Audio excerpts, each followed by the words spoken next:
సేవ చేస్తే ఏమవుతారు? సేవ సరిగ్గా చేయకపోతే షేమ్ అవుతారు, అంటే ఎగతాళి అవుతారు. అవునా? బాగా తెలుసుకోండి. ఇలా ఆ తల్లి అప్పుడు కనక వర్షాన్ని కురిపిస్తూ మహాలక్ష్మిగా కనిపించిందంటండి ఆ జగన్మాత.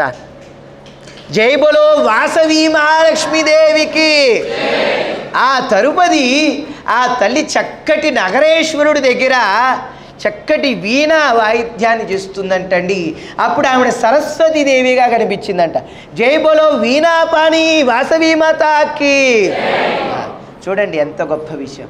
ఇలా ఆ తల్లి అనేకమైన రూపాలతో అందరికీ దర్శనమిస్తుంది. ఒక సమయంలో అమ్మకి 11వ ఏడు దాటినాక విపరీతమైన గాలులు, వర్షాలు వచ్చి పంటంతా నాశనమైపోతుంది. అందరు దుఃఖిస్తున్నారంట. కరువు ఏర్పడిందంట. నేనున్న ఈ ప్రాంతంలో ఈ 18 పట్టణాలలో ఎవరికి కరువు కాటకాలు రాకూడదు అని ఆ తల్లి అన్నపూర్ణేశ్వరిగా ఉండి ఆ తల్లి అందరినీ అనుగ్రహించారంట. జై బోలో వాసవి అన్నపూర్ణేశ్వరి మాతాకి. అలా అమ్మ 11వ ఏటలో అటువంటి దర్శనాన్ని అందరికి ఇచ్చారంటండి. చూడండి, ఆ తల్లిని పూజిస్తే ఐశ్వర్యం వస్తుందండి. ఆ తల్లిని పూజిస్తే విద్య వస్తుందండి. ఆ తల్లిని పూజిస్తే చక్కటి ఆహారం వస్తుందండి. చక్కటి ఆహారం వస్తే ఆరోగ్యం వస్తుందండి. చక్కటి సంపద వస్తే వ్యాపారం చేయొచ్చు, ఇంకో వృత్తి చేయొచ్చు, ఇంకోటి చేయొచ్చు. అవునా? అలాంటి అనుగ్రహాలన్నీ ఆ తల్లి ప్రసాదిస్తుందంటండి. అందుకని ఆ తల్లి శ్రీచక్ర నగర సామ్రాజ్ఞినిగా ఉందంటండి అమ్మ. చూడండి ఎంత గొప్ప విషయమో. అమ్మ సమయం ఎంత అయిందో? 9:15 అయిందా? ఇంకొక అందరు మళ్ళీ గణపతి వాహనాలు తిరుగుతూ ఉంటాయి కదా గర్భంలో. అవునా? తిరుగుతున్నాయా లేదా? అది ఏమో ఆవిడ నిద్రొచ్చేట్టుంది పద్మకి. ఏం లేదా? ఏమో సేవ చేసి సరే. ఏం విఠల బాబు నిద్రపోతున్నాడా మేల్కొనే ఉన్నావా? అలిసిపోయి లేచే ఉన్నాడంట. అయితే అలిసిపోయి సలిసిపోయి పులిసిపోయి అది. అయితే ఇలా అమ్మ ఎంతోమందికి అమ్మ ఉన్నప్పుడు ఎవ్వరికి ఎక్కడ కష్టాలు రాకుండా చూసుకున్నారంట. అలాంటి అమ్మ మన దగ్గర ఉన్నప్పుడు మన కష్టాలు ఎందుకు వస్తాయి చెప్పండి? వస్తాయా? ఈ 612 మంది బడుగు కష్టాలు వచ్చినాయండి. బాగా వినండి. ఈ 102 వాళ్ళకి ఎప్పుడు రాలేదంటండి. ఎందుకంటే అమ్మని విశ్వసించాల. మళ్ళీ అమ్మని వెళ్ళి ప్రాధాయపడితే వాళ్ళని కూడా అనుగ్రహించారంట అమ్మ. చూడండి, కారుణ్యముత్తండి ఆవిడ. అంతకన్నా ఏం కావాలి చెప్పండి? అందరిని అనుగ్రహించారండి. ఇట్లా తల్లి చక్కగా సేవ చేస్తూ చక్కగా అందరిని అనుగ్రహిస్తూ ఆ జీవనాన్ని గడిపిస్తూ ఉన్నారు.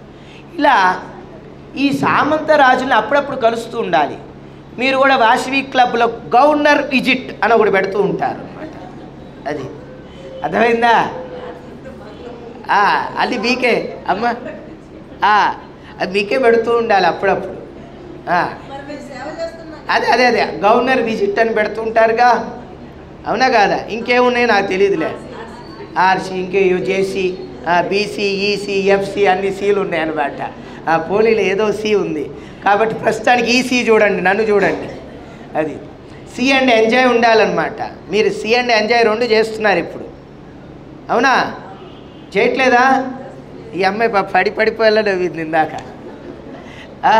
అది కాబట్టి అయితే ఇట్లా ఆ తల్లి చేస్తున్న సేవలు, ఆ రాజ్య పాలన జరుగుతుంది.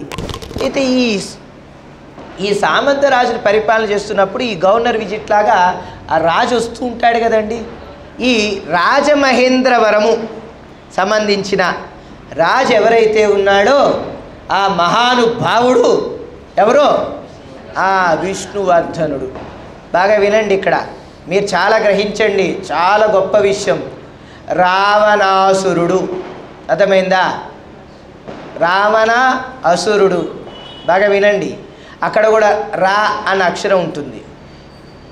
ఈ జగద్ధాత్రి విష్ణు సహోదరి కదండి. అవునా? వాడి పేరేముందండి? విష్ణువర్ధనుడు. బాగా వినండి, అంటే మోహించటానికి అలా వస్తారంటండి వీళ్ళు.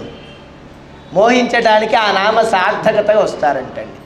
ఈ విష్ణువర్ధనుడు రావటం, అమ్మ నగరేశ్వర స్వామి దగ్గర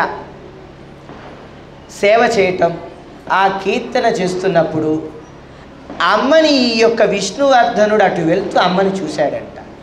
చూసి మోహించాడు. మోహించి ఆయన వెళ్ళినాక ఇంకా ఆ మోహంలోనే ఉన్నాడు. ఉంటుంది, సహజంగా అందరికి కూడా ఉంటుంది. ఎందుకంటే ఎక్కడన్నా మంచి భోజనం తిన్నా, మంచి చక్కటి గులాబ్ జామ్ ఐస్ క్రీమ్ తిన్నా అదే గుర్తుంటుంది అన్నమాట. అవునా? తిన్నారా ఎప్పుడన్నా గులాబ్ జామ్ ఐస్ క్రీమ్ మీరు కలిపి? అమ్మ చాలాసార్లు తిందంటే అమ్మాయి వేడి వేడి గులాబ్ జాము ఐస్ క్రీమ్ పెడతారన్నమాట. చాలా మధురంగా ఉంటుందన్నమాట. అర్థమైందా? అది అందుకే చాలాసార్లు తింది అమ్మాయి. పింక్ శారీ అమ్మాయి. అది పింక్ శారీ అయినా నువ్వు సింక్ అవ్వాక అలానే ఉండు, మళ్ళీ అక్కడ పడిపోతున్నావు. అయితే అది ఎంత మధురంగా ఉందో ఒక్కొక్కరిని చూసినప్పుడు వారి యొక్క అనుభూతి కూడా అలానే ఉంటుంది. ఒక్కొక్క క్షేత్రాన్ని సందర్శించినప్పుడు, ఒక్కొక్క ఇంటికి వెళ్ళినప్పుడు మనకు అనిపిస్తుంది. అవునా?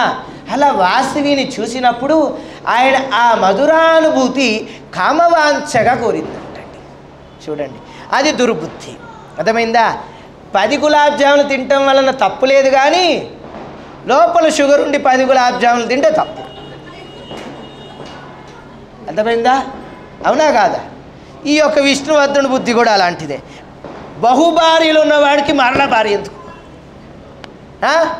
అవునా కాదా? లోపలే షుగర్ ఫ్యాక్టరీ ఉన్నప్పుడు మళ్ళీ ఈ షుగర్ పదార్థం ఎందుకు తింటాం? అవునా కాదా? అయితే ఈయన మోహించాడు.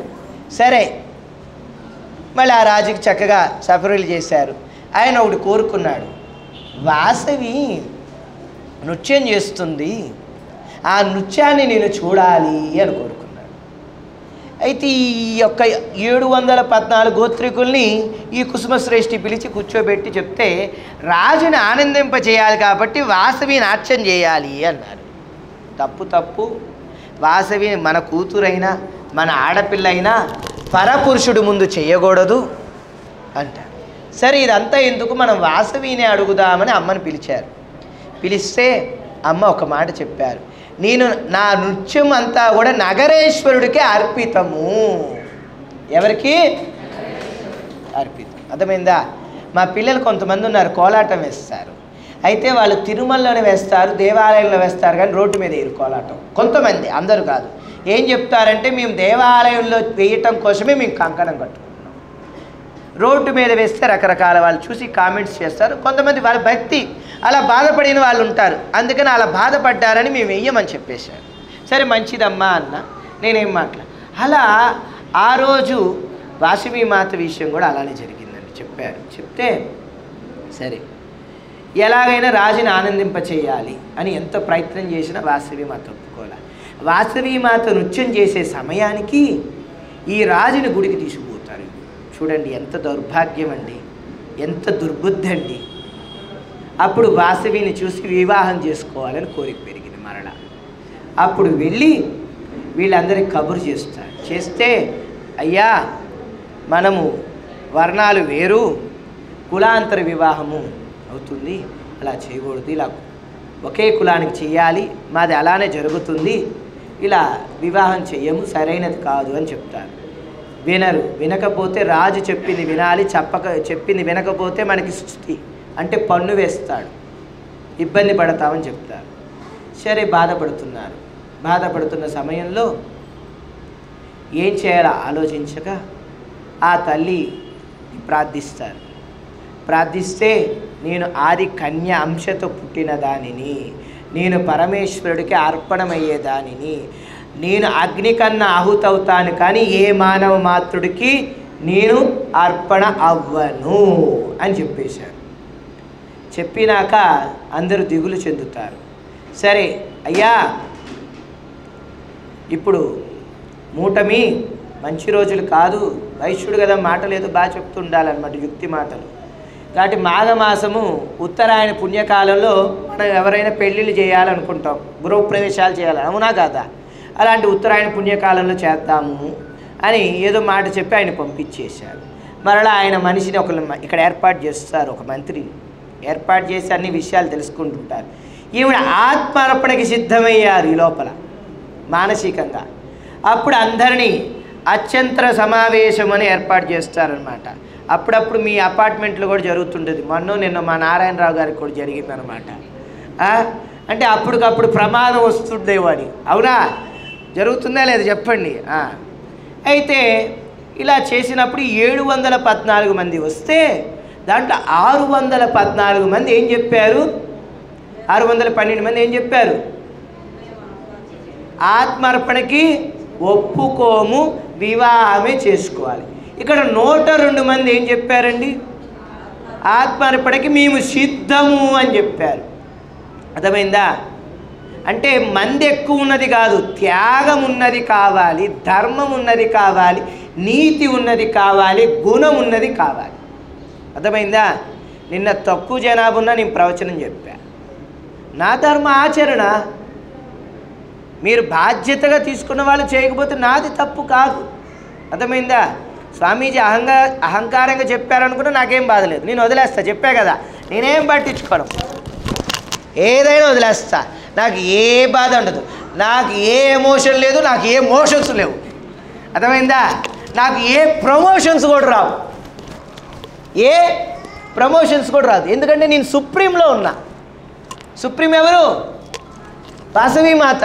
ఆవిడ దగ్గర ఉన్న, ఆవిడతోనే ఉన్నా, ఆవిడలోనే ఉన్నా. నేను నాలో లేని, నేను ఆవిడలో నిందా చెప్పే కదా, నేను మాయలో ఉన్నా, అమ్మ మాయలో, అమ్మలోనే ఉన్నా. అది కాబట్టి నేను అమ్మ దగ్గరే ఉన్నా, అమ్మలోనే ఉన్నాను కాబట్టి నాలోనే అమ్మ ఉందని భావిస్తున్నాను కాబట్టి నాకేం అక్కర్లేదు. అలా వీరందరూ ఏం చేశారంటే మేము త్యాగ బుద్ధులుగా ఉంటాం అలా ఉండి చెప్పినాక అమ్మ ఒక మాట చెప్పారు. మనం ఎవరో తెలుసా అని అడిగారు. మనం ఎవరో కాదు, గో గర్భము నుంచి, గో కర్ణము నుంచి వచ్చిన గోమటలము. ఎవరు? గోమటలము, గోమఠములు.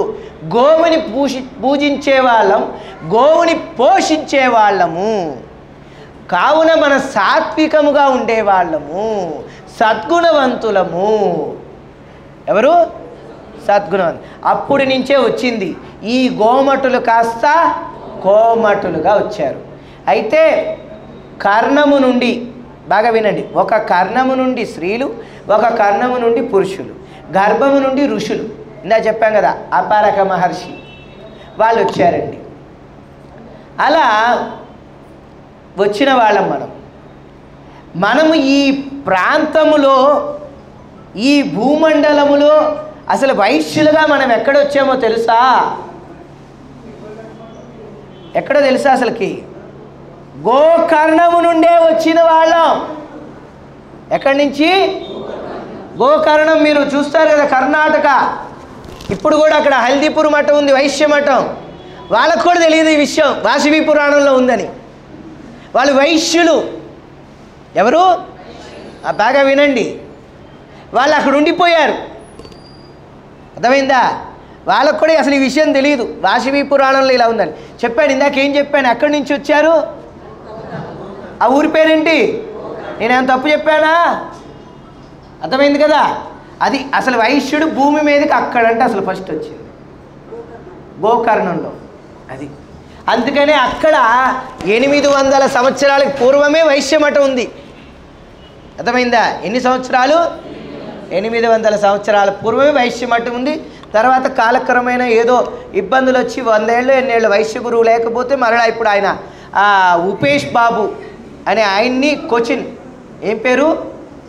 ఉపేష్ బాబు అనే ఆయన ఉన్నాడని తెలుసుకొని జ్యోతిష్య శాస్త్రంలో అష్టమంగళ ప్రశ్న అని ఉంటుంది. అప్పుడు వేసినప్పుడు ఆయన దగ్గరికి వెళ్ళారు. గోపాల సేట్, ఏం పేరు? గోపాల సేట్ బృంద అనే 2 దంపతులకు పుట్టిన ఆయన ఈ ఉపేష్ బాబు. ఈ పిల్లవాడిని 8వ ఏటలో తీసుకొని శృంగేరిలో వేదాధ్యయనం చేయించారండి. ఆయనే పరమ పూజ్యశ్రీ వామనాశ్రమ మహాస్వామీజీ. అర్థమైందా? ఆయనే అండి. ఈ వైశ్యవరంలో ఉన్న ఆయనే. ఆ గోకర్ణ ప్రాంతంలో ఆయన మఠాన్ని ఉంది. గతంలో ఉన్నది ఆ మఠానికి ఈయన మఠాధిపతిగా చేశారు. ఆ స్వామీజీయే మొన్న మన విఠల్ గారి ఆహ్వానం మేరకు ఈ ఆలయానికి వచ్చి 1,00,000 పుష్పార్చన చేశారు. తెలుసా మీకు? ఆ స్వామీజీ బాగా వినండి. అది మన గోకర్ణం చూడపోయినా ఆయన చూస్తే గోకర్ణం చూసినంత పుణ్యం. చాలా అనుష్ఠాన పరులు ఆయన, చాలా వివేకవంతులు, మాతో చాలా గౌరవంగా ఉంటారు. ఒక 10 రోజుల క్రితం కూడా మీ ఇద్దరం కలిసాం. ఇప్పుడు మౌన దీక్షలో ఉన్నారు ఆయన, మౌనంలో. అయితే ఇలా అక్కడ ఉన్నది ఈ వైశ్యమఠం. ఇలా మన ఈ గోమఠం కదా, ఆ గోమఠమే వైశ్యమఠంగా మారిపోయింది. అర్థమైందా? ఇలా వచ్చిన వాళ్ళం మనము, మన త్యాగబుద్ధులము అని చెప్పారు. చెప్పినాక సరే మీరు అందరూ అగ్ని ప్రవేశానికి సిద్ధముగా ఉన్నారు, నాతో చాలా సంతోషము, ఆరోగ్యవంతులు. అర్థమైందా? అనారోగ్యముగా ఉన్నవాళ్ళు ఆత్మార్పణకి అర్హత లేదు, ఆరోగ్యవంతులే. అర్థమైందా? ఒంట్లో బాగాలేదు, ఏదో క్షేత్రంలో పోయి అక్కడే పోయిద్ది, పుణ్యం వస్తుంది అనుకుంటారు. అందుకే అమ్మ చెప్పారు, అనారోగ్యంతో ఆత్మార్పణకు రాకూడదు, భయముతో రాకూడదు. బాగా వినండి, అర్థమైందా? అంగవైకల్యం ఉన్నవారు ఆత్మార్పణ చేసుకోకూడదు, సంతానం లేని వారు ఆత్మార్పణ చేసుకోకూడదు. అర్థమైందా? ఇలా అమ్మ అన్నీ చెప్పారనమాట ఈ విషయాలు. మీరు త్యాగబుద్ధితో రావాలి అన్నారు. అప్పుడు వచ్చినప్పుడు లాభశ్రేష్ఠి అని ఆయన మొదలు వచ్చారు. ఎవరు? ఆయన మొదటి రావటం మూలాన మొదటి హోమగుండము అమ్మవారి తర్వాత ఆయనకే ఇచ్చారు. అందుకనే బాగా వినండి, వ్యాపారం చేసే అందరూ కూడా డబ్బులు లెక్కేటప్పుడు మొదటి లాభం 2, 3, 4 అని లెక్కేస్తారు. అర్థమైందా? ఇది అసలు వైశ్యులే చేసేది. ఇప్పుడు ఇతర వర్ణస్థులు కూడా చేస్తున్నారు. ఈ కిటుకు తెలుసుకొని వారు కూడా ఐశ్వర్యవంతులు అయ్యారండి. మీరు నిజంగా అలా డబ్బులు లెక్కేస్తే మీరు ఐశ్వర్యవంతులు అవుతారు. ఇది వాసవి మాత ఆ లాభశ్రేష్ఠి దంపతులకు ఇచ్చిన వరం, లాభశ్రేష్ఠి దంపతులకు ఇచ్చిన వరము. ఇలా మీరు అందరూ వైశ్యులు మొదలు ఏ సంపద చేసినా, ఏది కొలమానం చేసినా లాభం అని మీరు తలిస్తే వారికి నేను కనక వర్షాన్ని కురిపిస్తాను, వారి ఇంట నేను అష్టలక్ష్మిగా ఉంటాను అమ్మ వరం ఇచ్చారండి. ఇలా నగరేశ్వర స్వామి ఆలయం నుండి బ్రహ్మకుండము వరకు, అర్థమైందా? బ్రహ్మకుండము వరకు ఈ గోదావరి నది తీరం బ్రహ్మకుండం అంటే అక్కడ దాకా 103 హోమగుండాలని ఏర్పాటు చేశారు. ఎన్ని? 103. అమ్మవారిది 1, 102 దంపతులు. అయితే ఈ 102 హోమగుండాలు అక్కడి నుంచి అన్నీ ఏర్పాటు చేశారు, అవన్నీ పేర్చారని మనం తణుకు నుంచి పెనుగొండ వెళ్ళే ప్రాంతంలో పెరవలి అని వస్తుంది. హోమగుండాలన్నీ అక్కడ పేర్చారు కాబట్టి ఆ ప్రాంతానికి పెరవలి అని నామం వచ్చిందండి. ఏమొచ్చింది? పేర్చాలి అంటారు కదా మామూలుగా, అవునా? అది అందుకే ఆ ఊరికి ఆ పేరు వచ్చింది. అది మధ్యలో ఉంటుంది.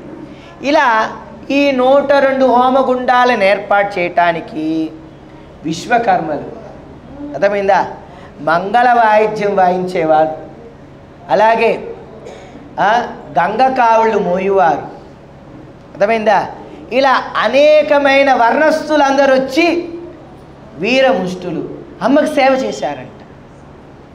ఈ వీటికి చేస్తే అమ్మ అందరిని అనుగ్రహించారు. ఆ తల్లి ఆత్మార్పణ చేసుకున్న సమయంలో ఆ తల్లి పరదేవతగా దర్శనమిస్తూ కృష్ణ పరమాత్ముడు అర్జునుడికి భగవద్గీతని ఎలా అయితే ఉపదేశించారో వైశ్యగీత అని ఒక వాణిని అమ్మ ఉపదేశించారండి. మీరందరూ ధర్మబుద్ధులుగా ఉంటారు, మీరు త్యాగమూర్తులుగా ఉంటారు, మీరు దానవులుగా ఉంటారు, మీరు అలాగే ప్రతి చోట కూడా సఖ్యతతో ఐక్యమత్యముగా ఉంటారు, మీరు న్యాయముగా ఉంటారు, మీరు అలాగే వ్యాపారము చేసేటప్పుడు న్యాయముతో చెయ్యండి, మీరు అన్యాయముతో వ్యాపారము చేస్తే వారి ఇంట నేను ఉండను అని అమ్మే చెప్పారు. ఇలా అనేకమైన కృషి, వాణిజ్య, వ్యవసాయ, పశు సంపద. ఏంటి చెప్పండి? కృషి అంటే ఏమిటమ్మా? కష్టపడి పని చేయటం. తర్వాత వాణిజ్యము, వ్యాపారం, అవునా? తర్వాత పశు సంపద, గోవుల్ని పోషించటం, తర్వాత వ్యవసాయం, ఇవన్నీ ఉన్నాయంట. వీటిని అనుగ్రహించారంట వాసవిమాత. ఎవరికి? వైశ్యులకు. ఇలా అనుగ్రహించినప్పుడు నేను ఆర్యాంబను కాబట్టి ఇక నుండి ఈ 102 గోత్రికులు వైశ్యులని పిలువబడరు, ఆర్య వైశ్యులు అని పిలువబడతారు. ఏమని? ఆర్యులు అంటే పూర్వీకులు. ఏమిటి అని అర్థం అని అమ్మ వారికి ఈ విషయాన్ని చెప్తూ అనేకమైన విధాలుగా బోధ చేశారు ఈ జగదాంబిక.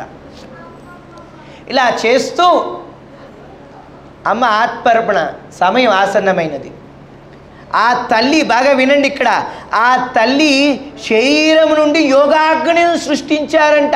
సర్వమంగళ పార్వతీదేవి దాక్షాయిని అయిన అమ్మ ఎలా అయితే యోగాగ్నిని అప్పుడు సృష్టించారో, దక్ష యజ్ఞములో ఇక్కడ కూడా ఆ తల్లి యోగాగ్ని సృష్టించాడు.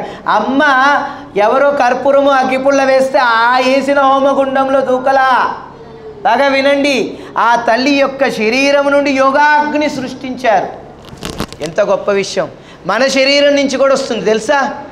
బాగా ఇట్లా ఇట్లా అనండి ఒకసారి, అందరూ అనండి, గట్టిగా అనండి. ఏమవుతుంది? శంకరులకి వాళ్ళ అమ్మకి దహన సంస్కారం చేస్తుంటే నిప్పు ఇవ్వకపోతే ఇదే చేశారు ఆయన. అర్థమైందా? అలా ఆ యోగాగ్నిని అమ్మ సృష్టించి అమ్మతో పాటు 102 దంపతులకు కూడా ఆ అగ్నిని అలా ప్రసరింపజేయించారంటండి. అప్పుడు ఆత్మర్పణ అయింది. అంతే తప్పితే పిచ్చి పిచ్చి మాటలు. అమ్మవారు అగ్ని ప్రవేశం చేయాలంటే పెళ్ళవ్వాలంట, అర్హత అవ్వాలంట. ఆగునాయన భాస్కరాచార్య అగ్ని సంస్కరణకు బ్రహ్మచారులకు కన్యలకు లేదంట అని చెప్పారంట అమ్మవారు. ఈవిడ విందంట, పెద్ద ఆయన విన్నాడంట. చెప్పడం వాళ్ళు ఇలానే చెప్పారు, అందుకే చెప్తున్నా.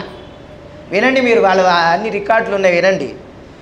అది అయితే నేను అంబిక కృష్ణ గారికి ఫోన్ చేసి చెప్పాయి, ఇది ఎవరో సావు కొడుతుందండి, ఈ యొక్క స్వరూపాన్ని మీరేం చేస్తారో చూడండి అన్న. అంటే ఆయన అన్నాడు, ఆ పిచ్చి దానికి ముందు మంగళసూత్రం ఉందో లేదో చూసుకోమని అన్నారు. ఆయన ఇదే మాట అన్నారు. ఆయన వాయిస్ రికార్డ్ చేసి పెట్టారు కూడా. ఆయన ఏం భయపడేది లేదు. ఆయన ఏం చెప్పాడు తెలుసా? ఇలానే స్వామీజీ, ఓ స్వామీజీ ఉన్నాడు, అందరికీ తెలుసు అనమాట, గోల్డ్ స్వామీజీ. ఆయన కూడా పెళ్లి చేస్తే అందరూ 4 పీకారు ఆయన పోయి. అర్థమైందా? ఆయన కూడా అమ్మవారికి పెళ్లి చేశాడు, పెద్ద పండితుడిలా చెప్పాడు. ఆయన కూడా ఆయన్ని చూడాలంటే 3000 టికెట్. మా జయదుర్గమ్మ కూడా వెళ్ళొచ్చిందిలేండి. అర్థమైందా? అది ఏమిటండి ఇప్పుడు నేను చెప్పానే, ఆయన నేను ఒకే మంచం మీద పడుకున్నాను తెలుసా. ఆయన నేను ఒకే కారులో ప్రయాణం చేశా. ఆయనకి నేను వంట చేసి పెట్టా, ఆయన నాకు వంట చేసి పెట్టాడు. ఆయన నెంబర్ కూడా నేను చూడకుండా చెప్తా. అలా ఉన్నాం. ఎప్పుడైతే అమ్మవారికి పెళ్లి చేశారో అప్పుడు దూరం అయిపోయాం. అర్థమైందా? సన్నిహితం ఏమైంది? దూరమైంది. చాలా తప్పు. అందరం వెళ్ళాం, పెనుగొండ వాళ్ళం వెళ్ళాం, రాళ్ళు ఇసిరేసాం, కొట్టాం, తిట్టాం, దాక్కున్నాడు, పారిపోయాడు. చివరికి ఏం చేశాడు తెలుసా? ఆయన ఆత్మహత్య చేసుకోబోయాడు. దాంట్లో నరసింహమూర్తి గారని పెనుగొండ, ఆయన భాస్కరాచార్యులు, పెనుగొండ పురోహితుడు. ఆ నరసింహమూర్తి గారు, పెనుగొండ ఆర్యవైశ్య పెద్దలు అందరూ ఉన్నారు కదా. మన రమణమూర్తి గారు, నూలు రమణమూర్తి, మన జయదుర్గమ్మ అన్నయ్య గారు, ఇట్లా వీళ్ళందరూ కలిసి, పెద్దలందరూ ఆ కోట్ల వాళ్ళందరూ కలిసి కూర్చోబెట్టి ఆయన్ని కాలువలో దూక్కండి ఆపారండి. చూడండి ఎంత విచిత్రమో. వాళ్ళ అమ్మా నాన్నకి ఫోన్ చేసి తీసుకెళ్ళి ఆయన అప్పు చెప్పారు. అప్పటి నుంచి ఈయన మానేశాడు ఈ విషయం మానేశాడు. తర్వాత వీళ్ళకి పుట్టిందండి ఈ బుద్ధి. 10 ఏళ్ల క్రితం శ్రీశైలంలో పుస్తకం ఉందంట, ఈవిడ జగన్మాత అయిపోయిందంట. ఏం పుస్తకం నువ్వు 10 రూపాయలు, 20 రూపాయలు, 50 రూపాయలు, లేకపోతే 1000 రూపాయలు పెట్టుకుంటే నీకు తెలిసిపోయిద్దా? అర్థమైందా? ఈ పుస్తకం రాసిన వాడి కుమారుడు ఉంటే వాడికి కూడా లెఫ్ట్ అండ్ రైట్ ఇచ్చా. వాళ్ళు ఎక్కడైతే ప్రవచనం చెప్తారో అది ఆపడమే నా డ్యూటీ. అర్థమైందా? వాళ్ళు ఎక్కడ ప్రవచనం చెప్తారో ఆపడమే నా డ్యూటీ. మన దసరా నవరాత్రులు ఆయన చెల్లెలు వచ్చింది నా దగ్గరికి. మేము పనాలు గొప్ప వాళ్ళబండి అంది. అన్నాక ఏవమ్మా మీరు అమ్మవారికి వివాహమైంది ప్రచారం చేస్తారు కదమ్మా, మీ ప్రవచనాలన్నీ ఆపేది ఎవరు కాదు నేనేనమ్మా అన్న. చాలా మంచిదండి, సంతోషం అండి అంది. నాకేం బాధలేదు, నాకేం గొప్ప ఏంటి, నాకేమైనా భయమే ఏంటి. అట్లా అమ్మవారికి వివాహమైందని చెప్పారండి. ఆ సమయంలో పరమేశ్వరుడు వచ్చి మాంగళ్యధారణ చేశారు. ధన ధన ఘన ఘన మృణ మున మేళాలు మోగాయి అని చెప్తున్నారు వాళ్ళు. వింటున్నా నేను, అన్నీ నాకు పంపించింది మా జయదుర్గమ్మ. పోయిందా భెళ్ళు భెళ్ళుమని శివలింగమును తాల్చి ఈశ్వరుడు బయటకు వచ్చాను. అది ఈ లోపల ఆవు పాలు తెచ్చాను, కన్యాదానం చేశాను. ఏమిటి పిచ్చి,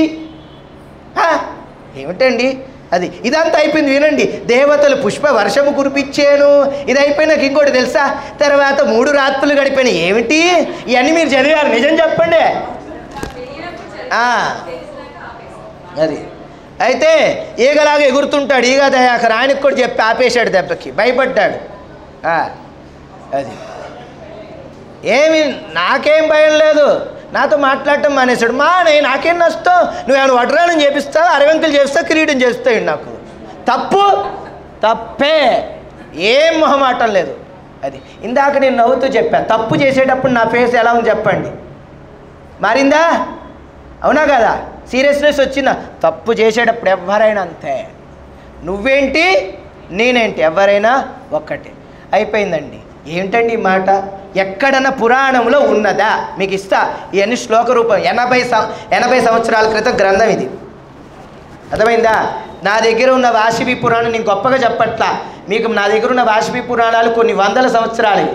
అయితే ఈ మహాతల్లికి జయదుర్గమ్మ చెప్తే ఫోన్ చేసి మాట్లాడా. అవన్నీ తెలియదండి, నేను 10 ఏళ్ల క్రితం పుస్తకం కొన్నా, ఫోన్ పెట్టేసింది. సరే అట్లాగే అన్న, ఇప్పుడు కరెక్టే. అయితే చెప్పా, నేను బాలస్వామి చిన్నవాడిని అనుకోవద్దు, బాగా గుర్తుంచుకో, నేను తోకస్వామి ఫ్రెండ్ని. ఎవరిని? ఎవరా? చూసి రమ్మంటే దాంట్లో వాడిని నేను, జాగ్రత్త అని చెప్పా.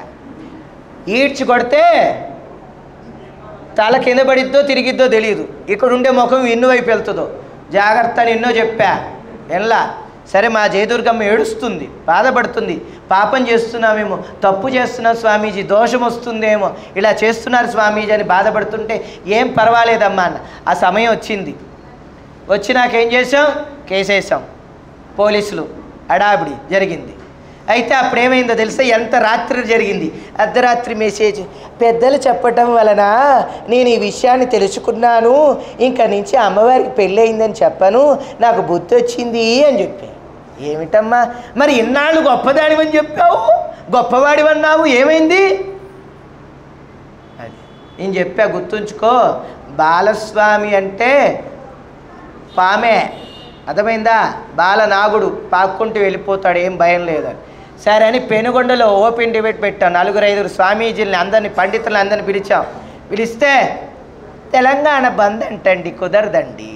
ఏమి భయం, నేనేం తెలియదొక్కున్నా ఏంటి, దీన్ని వాడాలిగా, నా దగ్గర లేదు. అదేంటి ఫోను, ఆన్లైన్లో సమావేశం పెట్టి క్షమాభిక్ష పెట్టించా, పెనుగొండలో ఉండే. చెప్పండి, జై వాసవి. ఇంకేం కావాలి? ఆ వీడియోలన్నీ కూడా నా దగ్గర భద్రంగా ఉన్నాయి. వీళ్ళు ఏమైనా మధ్యలో ఏమైనా చేస్తారని వాటన్నిటినీ చక్కగా నేను ఫైల్ చేసి పెట్టా. అది కూడా పెనుగొండలో దాచిపెట్టా అనమాట, ఆ జరిగిన మీటింగ్ అంతా. అయితే అక్కడ వచ్చిన స్వాములు అందరి ముందు ఇన్ని గ్రంథాలు తెచ్చిపెట్టానండి. పెడితే ఏంటి స్వామీజీ ఇవన్నీ అంటే, ఇంకా కింద 2 సంచులు ఉన్నాయన్న. ఇవన్నీ వాసవి అమ్మవారి గురించి. ఇవన్నీ పెనుగొండలో గోత్రాలకు సంశయం వచ్చినా బాలస్వామితో కలవండి, బాలస్వామితో మాట్లాడని నాకే ఫోన్ వస్తుంది. లేకపోతే జయదుర్గ నన్ను ఎందుకు కలవాలి చెప్పండి? పెనుగొండ బ్రాహ్మణులు తీసుకోవచ్చుగా, గుళ్ళ అర్చకులతో మాట్లాడచ్చుగా, వాళ్ళతో చేయించచ్చుగా. వాళ్ళకి బాలస్వామి దగ్గర ఉన్న విషయం ఏంటో వాళ్ళకి తెలుసు కాబట్టే వాళ్ళు బాలస్వామి కలిపారండి. అలా చేస్తే ఆ విషయంలో చాలా పోరాడండి. ఇక్కడెక్కడ మనకి శాస్త్రంలో లేదమ్మా, పురాణంలో లేదమ్మా అమ్మవారి వివాహం చేసుకున్నారని. అది చాలా అబద్ధం. ఎవరన్నా చెప్తే కనుక వాళ్ళని ఖండించండి, దండించండి, తిట్టినా పర్వాలేదు. ఆ తిట్లు వాళ్ళకు వస్తే మీకు ఏం పాపం రాదు, ఏమన్నా మీకు పాపం వచ్చినా నాకు వస్తుంది, ఏం భయం లేదు. అర్థమైంది? అమ్మవారి విషయంలో ఎన్ని పాపాలైనా నేను భరిస్తా, మిగతా విషయంలో నేను భరించను, మీ పాపాలు నేనేం తీసుకోనము. అర్థమైందా? అమ్మ విషయంలో ప్రాణం ఇస్తా నేను. వాసవి మాత దూకమంటే దూకుతా, వాసవి మాత ఎక్కమంటే ఎక్కుతా. నువ్వు చేస్తావా అన్న. మా ఆయన పిల్లలు ఉన్నారు, మా ఆవిడ పిల్లలు, ఇదే చెప్తారుగా, అవునా కాదా? దెబ్బకి నోరు మూసి అడిగే నేను ఇదే మాట, నేను నిప్పుల్లో దూకుతా, నువ్వు దూకుతావా? ఆత్మార్పణ, నేను దూకుతా, నువ్వు దూకుతావా? దూకదు. అది ఎలా ఉంటుందంటే, సముద్ర స్నానము చేసేటప్పుడు చీర వదిలేయాలంట అన్నప్పుడు పాత చీర కట్టుకొని పోతారు ఇల్లు. నిజం చెప్పండి, ఎందుకు వదిలేయాలన్నారు తెలుసా? వస్త్రాలు లేని వారికి వస్త్రం దొరికిద్దని ఆ మాట చెప్పారు. అది చూడండి ఎంత విచిత్రం, అవునా? అయితే అమ్మ సర్వమంగళ కారిణి అంటే మంగళసూత్రాలతో ఉన్నావిడని కాదండి. ఆవిడ మంగళప్రదము అంటే సౌభాగ్యము, శుభప్రదము, ఆనందదాయకమైనది అని అర్థం. అర్థమైందా? అటువంటి జగదాంబిక వాసవి కన్యక పరమేశ్వరి అయింది ఆత్మార్పణైనాక. అదే మాఘశుద్ధ విధియ, గురువారము, సూర్యాస్తం సమయము, శతవిష నక్షత్రము. ఇది తెలుసా ఆ పండితోత్తమురాలకి? అంటే నేను ఎగతాళిగా మాట్లాడుతున్నానంటే వాళ్ళు చేసిన పనులకి. అర్థమైందా? ఏదో ఊర్లో చేస్తున్నారని పాంప్లెట్ పెట్టేది మా జయదుర్గమ్మ, ఒక సంఘాన్ని ఏర్పాటు చేసేవాళ్ళు ఆపేవాడిని. అర్థమైందా? ఎక్కడ వస్తే అక్కడ ఆపేయడమే మా డ్యూటీ. నా కంకణం ఏం కట్టుకున్నా అమ్మ గురించి వివాహమైంది ప్రచారం చేస్తే ఆపడమే. పాటలు పాడు, పురాణం చెప్పు, ప్రచారం చేస్తే ఆపేయడం. మొహమాట లేదు. నువ్వు ముందు చెప్పు, వెనక చెప్పు, నేనేమొద్దాను చెప్పుకో. అది మొన్న ఇలానే ఒకళ్ళు ఒక కార్యక్రమం చూస్తుంటే నా దగ్గర ఒక చక్కగా ఒక టీం తయారయ్యి వాసవి అమ్మవారి చరిత్ర చదువుతామండి అన్నారు. అయితే మీకు తెలుసు అమ్మాయి అనురాధ లేదు, ఆ అమ్మాయి వాళ్ళ ఇంట్లో చేస్తుంటుంటే నేను వెంటనే ముందు అసలు నువ్వు ఆ పుస్తకాలు తీసుకురా నా దగ్గరికి అన్న. ఓ ఫోటో స్టాట్ పేపర్లు తెచ్చా, అన్ని టిక్ పెట్టి ఇచ్చేసాను. చదవాకండి తల్లి, మీరు చాలా బాధలు పడతారే, ఇబ్బందులు పడతారే తల్లి అంటే, అలాగే స్వామి. చూడండి ఎంత విచిత్రం. తెలుసుకున్నారు కదా, అప్పటి నుంచి మానేశారు వాళ్ళు. వాసవి లలితా భజన మండలి ఏదో పేరు పెట్టుకున్నారు, ఇది వాళ్ళ భక్తి, వెంటనే ఆపేసుకున్నారండి వాళ్ళు. అట్లా అనేకమైన చోట్ల చెప్తే విన్నారు, చెప్తే వినకపోతే మొండిగట్టానికి ఏ రూట్లో వెళ్ళాలో ఆ రూట్లో వెళ్తేనే వస్తుంది కాబట్టి ఆ రూట్లో వెళ్తేనే అది ఆగిపోయిందండి. ఇలా ఎవరైనా చేస్తుంటే మ్యాక్సిమం ఆపేస్తున్నాం. మా గోవిందరాజులు కూడా అంతే, డాక్టర్ గారు కూడా వాష్పీదం పేరు కూడా ఆయన కూడా ఎక్కడ ఖండించాలో అక్కడ ఖండించేస్తున్నారు. ఇలా ఎంతోమంది వాసవి అమ్మవారి సినిమా తీసిన ఆయన కూడా చేత కూడా చెప్పించాం. రమా సత్యనారాయణ రామసత్య ఆయన చేత కూడా చెప్పించా, ఎందుకంటే ఆయన తీసాడు కదా, ఆయన దగ్గర ఉంటుంది కదా ఎవిడెన్స్. అలా ఎంతోమంది చేత రికార్డ్ చేసి ప్రచారం చేపిస్తూనే ఉన్నా. అది ఇక్కడ అమ్మ ఎక్కడ కూడా మనకి ఆత్మార్పణ విషయంలో వివాహమైంది అనేది లేదు. నల్లపూసలు కట్టారని కూడా చెప్తారండి పెద్ద తెలివిగా. ఏమి అదే ఇంకా నయ్యం, నేను అన్నాను వెండి చెంబో బంగారు చెంబో చెప్పలేదే పాలు పోసేటప్పుడు కన్యాదానానికి. ఏంటి మాటలు, చాలా తప్పండి. అమ్మవారిని వచ్చంటే తొడ మీద ఎక్కించుకొని తీసుకెళ్ళాడంటే ఈయన. ఏంటిది?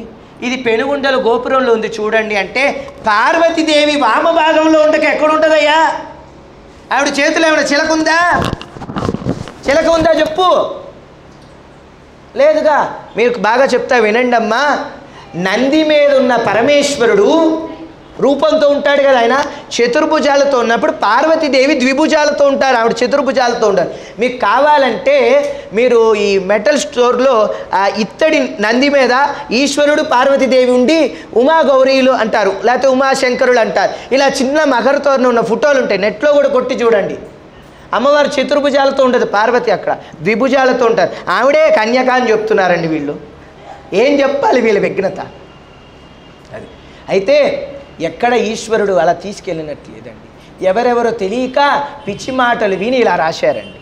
అది అయితే మనకి ఇక్కడ పురాణంని, ఈ పురాణము ఈ గోత్రాలను మైసూర్ మహారాజు గారులో ఉన్న ఆస్థాన పండితులు, అర్థమైందా, సుమారు 200 మంది పైగా పండితులు కూర్చొని ఈ విషయాన్ని సంశయాలు ఉంటాయని తీర్చారండి.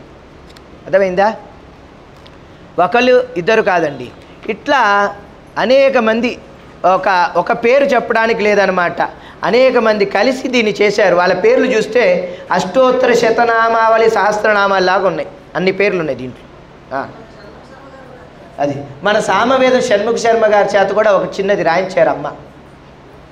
అది కూడా చాలా బాగా జరిగింది. గమ్మత్తు వినండి. ఆ పురాణం ఆయన చెప్పిన ప్రవచనామృతంలో ఉన్న పురాణం అంతా కూడా మళ్ళీ దాన్ని అంతా కూడా శోధన నాకే, అదంతా చెక్ చేయించి నాకే ఇచ్చారు. సామవేదం షణ్ముఖ శర్మ గారు ఎంత గొప్ప ఆయనండి, అవునా కాదా? మళ్ళీ అన్నీ నేను చూసినాక, నేను చెప్పినాక పుస్తకాలు ప్రింట్ చేయించారు. ఇక్కడ నేను గొప్పవాడని చెప్పట్లా, అమ్మ విషయంలో ఎంత కరెక్ట్ ఉందో చూడండి అని చెప్తున్నా, బాగా వినండి, అవునా?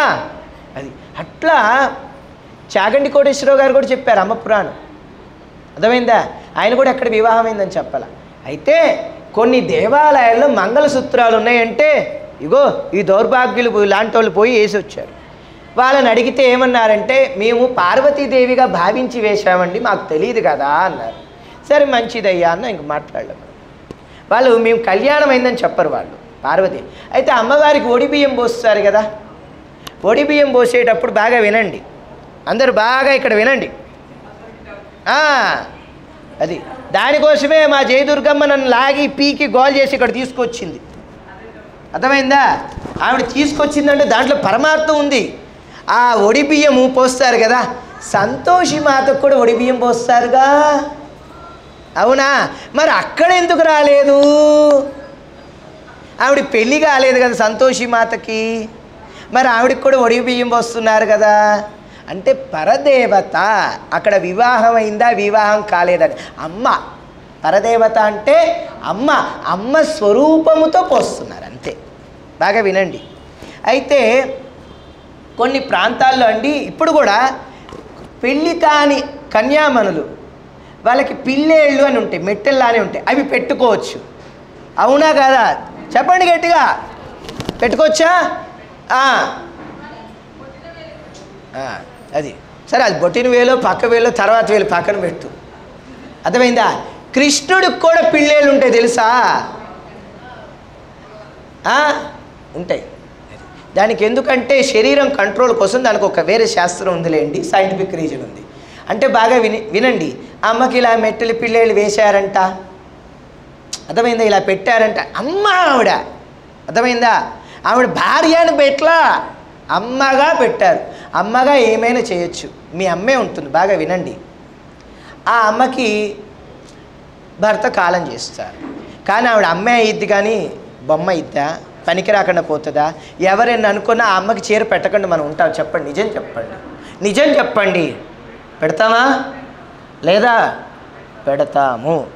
ఆ అమ్మ చేత మనం ఆశీర్వచనం తీసుకుంటామా లేదా? తీసుకుంటాం. ఎవరైనా అనుకున్నా మనకు అనవసరం, అవునా?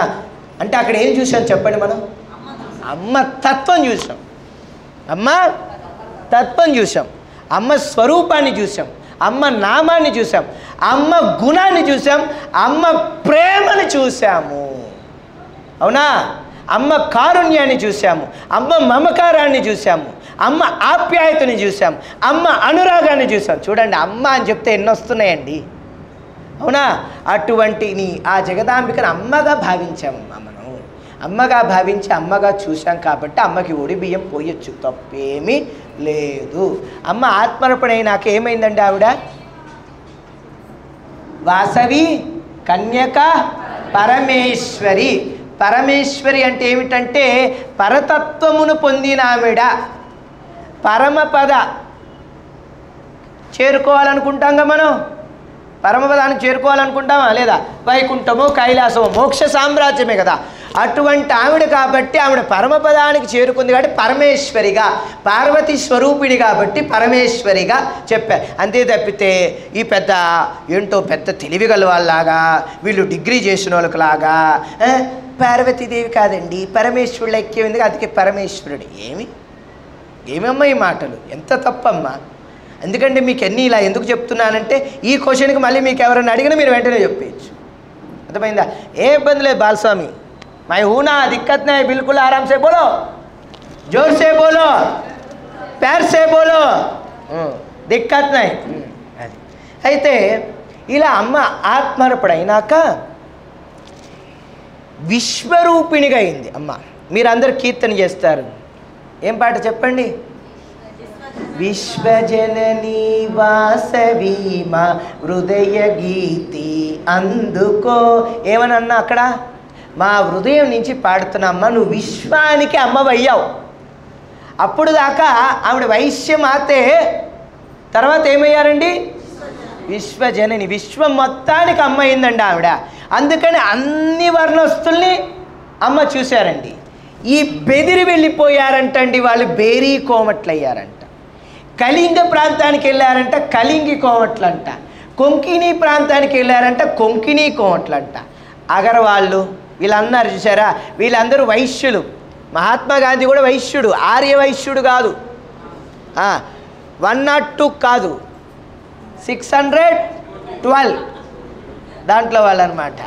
అది నిన్నే జయదుర్గమ్మ దగ్గర ఈ మాట విన్నానమాట. ఒక ఆయన వచ్చాడు, గురుగారు 102 వాళ్ళాడు. ఇదేంటి 108 102 ఏదో బళ్ళు ఉన్నాయి కదా, అలా అడుగుతా. ఓకే సరే, నేను ఉంది ఈ పొజిషన్లో ఉన్నాను కదా, 102 అని చెప్పాను. అర్థమైందా? 102 అంటే ఏంటి? ఆర్యవైశ్యులు. అది ఈ ఆర్యులు అంటే ఎవరండి? పూర్వీకులు. అంటే ఇప్పుడు వాళ్ళం కాదండి, మన అనాది కాలం నుంచి ఉన్న వాళ్ళం. బాగా వినండి. అలాగే ఇంకో విషయం, శ్రీపాద శ్రీవల్లభ చరితామృతములో భావోక్తముగా ఈ విషయాన్ని రాసింది. అమ్మవారికి పెళ్ళి అయిందని ఏదో కొంత భాగం రాసిందని చెప్పని ప్రచారం చేశారు. దానికి నేను వాళ్ళని పిలిస్తే వాళ్ళేమన్నారు తెలుసా? మా శ్రీపాద శ్రీవల్లభ చరితామృతాన్ని తప్పు పట్టిన వాళ్ళం అవుతాం మేము, మీ డిబేట్కి రావండి అని చెప్పారు. అర్థమైందా? అది తీసేసుకొని చదవండి, మాకేం బాధ లేదు అన్నారు. సరే, దాంట్లో అంతా చూసామండి. చూస్తే ఏముందో తెలుసా? దాంట్లో అదంతా కళ. అదంతా ఏముంది? కళ. అది నిజావస్థ కాదు. ఏమవస్థ? స్వప్నావస్థ. కాబట్టి అది సత్యము కాదు. బాగా వినండి. అర్థమైందా? సుషుప్నావస్థు, నిజావస్తు, స్వప్నావస్థు. అర్థమైందా? ఇవి రకాలు. ఈ వేదాంతంగా వెళ్తే ఇవి తెలుస్తుంది. అవి మీకు వద్దులే, మళ్ళీ ఇంట్లో వంకాయలు టెంకాయలు బెండకాయలు కూరలు చేసుకోవాలి మీరు. మళ్ళీ ఎందుకు ఈ బాధ? వేదాంతం కొంతే, మీకు జ్ఞానమే కావాలి, జిజ్ఞాస ఉండాలి అంతే. ఎక్కువ ఉండకూడదు. మళ్ళీ ఎక్కువ ఉంటే ప్రమాదం. వేదాంతం వస్తే ఆత్మవిచారణ, వైరాగ్యం వచ్చేస్తుంది. వైరాగ్యం వచ్చేస్తే మళ్ళీ మీరు ఇల్లు వాకిలు వదిలేస్తే అందరూ నాయనకాలు పరిగెత్తుకొస్తారు, ఈయన వైరాగ్యం ఇచ్చాడు వీళ్ళకి అని. వైరాగ్యం వచ్చినట్టుగా ఉండాలి అంతే.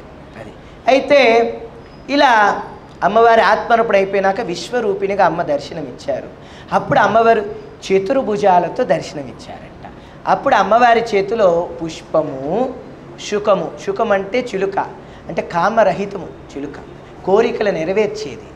అలాగే లక్ష్మీప్రదము పుష్పము, తర్వాత అభయ హస్తము, అలాగే వరద హస్తం, మంగళ గౌరిగా, అన్నపూర్ణగా అన్నిటినీ ప్రసాదించే త్రిమాత్రక రూపిణిగా అమ్మ ఉన్నారంట. ఇలా వాసవీమాత అప్పుడు చతుర్భుజాలతో దర్శనమిచ్చారు.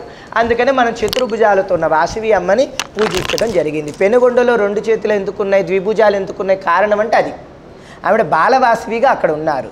అప్పుడు అమ్మవారి ఆత్మార్పణ అయిపోయి ఈ విశ్వరూప దర్శనం అయిపోయింది కదా.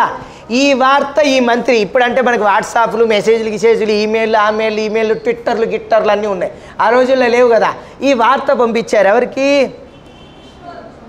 ఎడికి చెప్పండి? విష్ణువర్ధనరాజుకి పంపించారు వాళ్ళ పరివారం. పంపిస్తే మేఘాల్లో పరిగెత్తుకొంచి వచ్చాడు. ఎందుకో తెలుసా? అగ్ని ఆగుతవుతుంది కదా, ఆపేసి వివాహం చేసుకొని సంకరేసుకొని వెళ్ళిపోదామని. అర్థమైందా? అయితే ఆయన వస్తే కొంత దూరం రాగానే ఈవిడ అగ్ని ప్రవేశం అయిపోయారని వార్త వినేశాడు. వినంగానే ఆయన శిరస్సు 1000 ఒక్కలై పడిపోయాడు. ఈ విషయము తెలుసుకున్న రాజ నరేంద్రుడు, ఎవరి కొడుకు? విష్ణువర్ధన కొడుకు. వెంటనే వచ్చి ఆయన తండ్రి చేసిన తప్పుకి క్షమాపణ కోరుకొని విరూపాక్ష శ్రేష్ఠి, ఈ రాజు ఇద్దరు కలిసి నగరేశ్వర స్వామి పక్కన అమ్మవారు ఆత్మర్పణ చేసుకున్న ప్రదేశంలోనే అమ్మవారి ఇప్పుడు మనం దర్శిస్తున్న బాలవాసవి మూర్తిని ప్రతిష్టాపన చేశారనమాట. కళ్యాణ గుణ సంపదాం కరుణారసవాహినీం గౌరీం కాత్యాయినిం వందే వాసవీ కన్యకా పరమేశ్వరీం. ఆ అమ్మే మనం చూస్తున్న బాలవాసవి. ఇప్పుడు 90 అడుగుల పంచలోహ మూర్తిని, మరకత మూర్తిని దర్శిస్తున్నాం. ఆ అమ్మ చతుర్భుజాలతో ఉంటారనమాట. ఆ అమ్మని కూడా ప్రతిష్ఠించే భాగ్యాన్ని నాకు ఇచ్చారు. అక్కడే నేను 60 రోజులుండి ఆ దీక్ష చేసి అమ్మను ప్రతిష్ఠించా. ఆ అమ్మ దగ్గరే వార్షికోత్సవాలు జరుగుతున్నప్పుడు జ్యోతిర్లింగాలు నగరేశ్వరుడు ప్రతిష్ట తొలి హారతి కూడా మీ బాలస్వామికే ఇచ్చారు. అది కూడా జరిగింది. అక్కడే నిన్న 80 ఊర్ల నుంచి వాసవీమాత అమ్మవారి ఉత్సవమూర్తులు తీసుకొస్తే ఆ ఉత్సవమూర్తులకి ప్రథమ అభిషేకము, ప్రథమ అర్చన హారతి ఈ బాలస్వామి మీ బాలస్వామి చేతే చేయించారు. ఇంకా అంతకన్నా ఏం కావాలి చెప్పండి? నేను అమ్మని విశ్వసిస్తూ అమ్మని ఆరాధిస్తుంటే అంతటి భాగ్యం నాకు ఇచ్చారు చెప్పండి. నేను సోమవారం మౌనం అందరికీ తెలిసిందే, మౌనమైనా నన్ను వాళ్ళు పిలిచారు. మౌనమైనా నేను చేశాను, నా కర్తవ్యం నా బాధ్యత నేను చేశాను, దాంట్లో ఆలోచన లేదు. వెళ్ళాను, అందరు అమ్మవారిని పూజ చేశాను. నేను ఒకటే చెప్పా, ఒకటి చేయండి, మీరు అన్నీ తిరగాలంటే కష్టం కదా అని. పిచ్చివాడా మనసులో అనుకున్నా, నేను మాట్లాడగా తెనాల నుంచే కాశీ నడుచుకుంటూ పోయేది ఏమన్నా నాకు గొప్ప అనుకున్నా. అర్థమైందా? నా స్వార్థం ఏంటో తెలుసా? దాంట్లో ఎటు తిరిగి ఒకేసారి 80 అమ్మవారి గుళ్ళకి వెళ్ళలేను కదా, ఇక్కడ అన్ని గుళ్ళ నుంచి అమ్మవారు వచ్చారు కాబట్టి 80 గుళ్ళకి వెళ్ళిన పుణ్యం వస్తుందని వెళ్ళానండి. వాళ్ళు అది ఎందుకు పెట్టారంటే నా కోసమే అనిపించింది, తర్వాత వాళ్ళ సంగతి తర్వాత. అర్థమైందా? అవునా కాదు? 80 గుళ్ళకి వెళ్తే ఆ దర్శించే ఫలం రాదు కదండి. అక్కడ ఒక చోట చేస్తేనే వచ్చింది. 80 గుళ్ళకి వెళ్ళాలంటే ఎంత కష్టం అండి, అవునా? ఈ గుడికి రావడానికే మాకు బోల్డ్ అంత కష్టం. నేను 6ంటికి ప్రవచనం అయితే 8ంటికి స్టార్ట్ చేస్తాను అయిపోయడానికి. సరే నేను పద్మని అనలేనులే, అది సరే ఏదైతే ఏమైంది, ఏదైనా కానీ మంచిదే అన్నాము చేశాము కాబట్టి మంచిది అన్నాం కాబట్టి వచ్చి ఒక మంచినీళ్ళు తాగు.